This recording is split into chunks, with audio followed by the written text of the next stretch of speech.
Bismillahirrahmanirrahim. Assalamualaikum warahmatullahi wabarakatuh. Perkenalkan, nama saya Tolha dari STIT Al-Marhala Al-Ulya, Prodi Pendidikan Agama Islam. Di video kali ini saya ingin membahas filsafat ilmu dengan tema struktur ilmu pengetahuan. Nah, di tema struktur ilmu pengetahuan ini ada beberapa pembahasan yang akan kita bedah, mulai dari pengertian ilmu pengetahuan, apa saja struktur ilmu pengetahuan, metode ilmiah, logika, data informasi, pembuktian, dan evaluasi.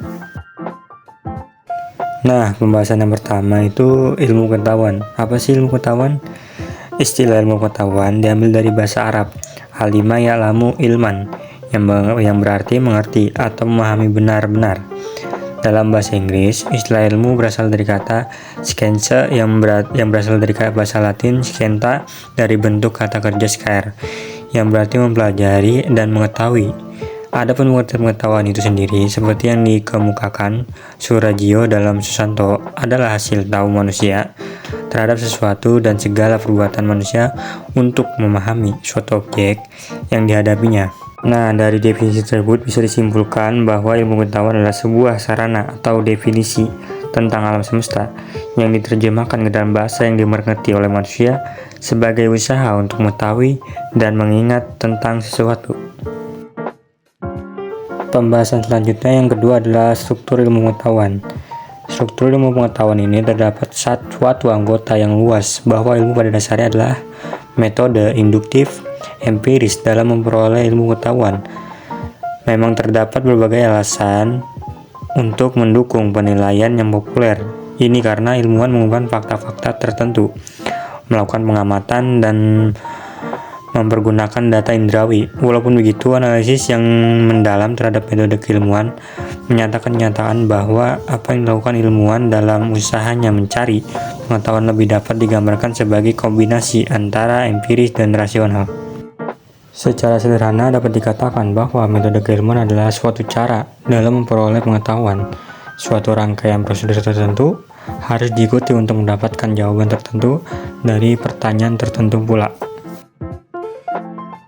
Pembahasan yang ketiga adalah metode ilmiah. Metode ilmiah adalah sebuah prosedur yang dilakukan ilmuwan dalam mencari kebenaran baru. Dilakukan dengan cara kerja sistematis terhadap pengetahuan baru dan melakukan peninjauan kembali kepada pengetahuan yang telah ada. Metode adalah cara untuk mencapai kebenaran real dan membedakan karakteristik pengetahuan dengan ilmu pengetahuan yang lebih khusus. Metode sangat perlu dalam lapangan pengetahuan agar tujuan keilmuan yang berupa kebenaran objektif tercapai dan dapat dibuktikan.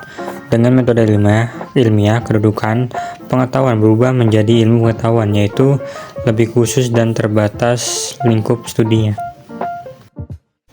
Menurut Aristoteles, penjelasan ilmiah hendaknya memenuhi 4 sebab.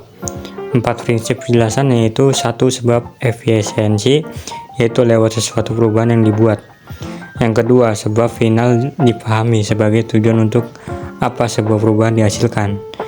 Dan yang ketiga, sebab material, adalah sebab ketika perubahan dibuat. Yang keempat, yang terakhir, sebab formal, sebagai sebab kemana sesuatu itu diubah. Empiris yang berlandaskan pada fakta-fakta, meski menjadi abstraksi intelektual dengan pendekatan rasional.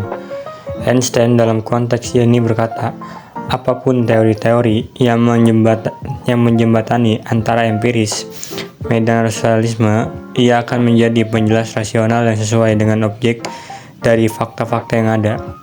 Gabungan dari pendekatan empiris dan rasionalisme disebut sebagai metode ilmiah.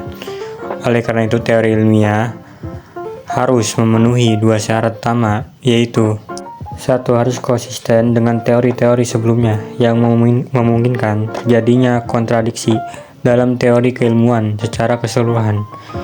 Yang kedua, harus cocok dengan fakta-fakta empiris. Teori seperti apapun, konsistennya jika tidak didukung oleh pengujian empiris, tidak dapat diterima kebenarannya secara ilmiah. Begitu juga sebaliknya. Seberapa faktual fakta yang ada, tanpa didukung oleh asumsi rasional, maka ianya akan menjadi fakta yang mati, yang tidak memberikan pengetahuan kepada manusia. Pembahasan yang keempat adalah logika atau penalaran, merupakan suatu proses berpikir yang membuahkan pengetahuan. Agar pengetahuan dihasilkan, penalaran itu mempunyai dasar kebenaran, maka proses berpikir itu harus dilakukan dengan cara tertentu.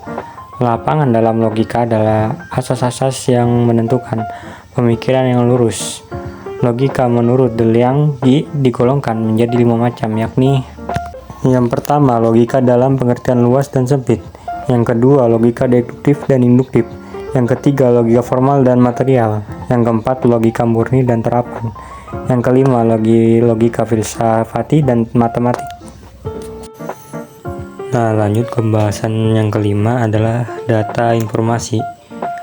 Tahapan ini merupakan suatu yang dikenal dalam metode keilmuan, disebab oleh banyaknya kegiatan keilmuan yang diarahkan kepada pengumpulan data.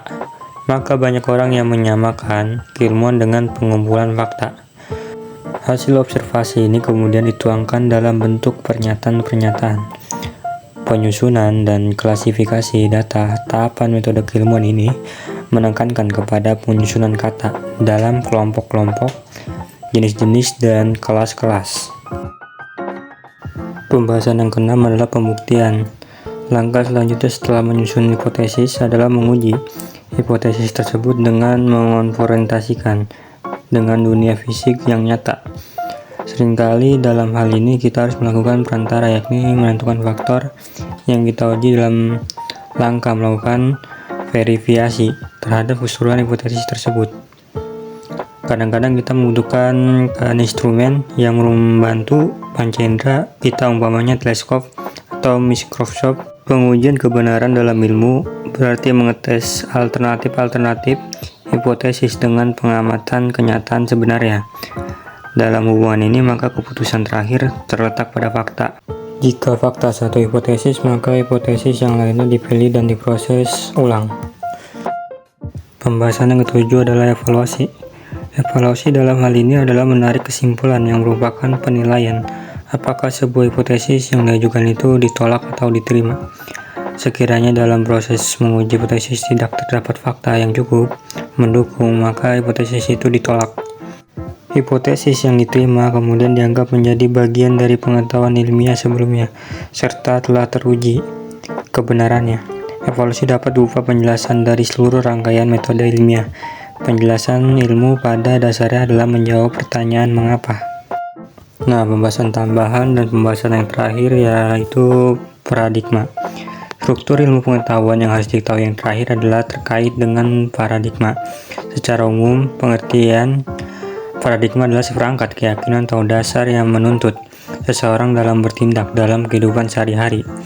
Sedangkan menurut Google paradigma, ilmu pengetahuan mempunyai definisi bahwa seperangkat keyakinan mendasar yang memandu tindakan-tindakan manusia dalam keseharian atau penyelidikan ilmiah. Pandangan tentang paradigma ilmu pengetahuan berubah antara waktu. Perubahan paradigma dalam ilmu pengetahuan mencakup seluruh aspek paradigma. Demikian pembahasan yang saya sampaikan. Kalau ada pertanyaan bisa ditanyakan di kolom komentar. Jangan lupa subscribe dan like.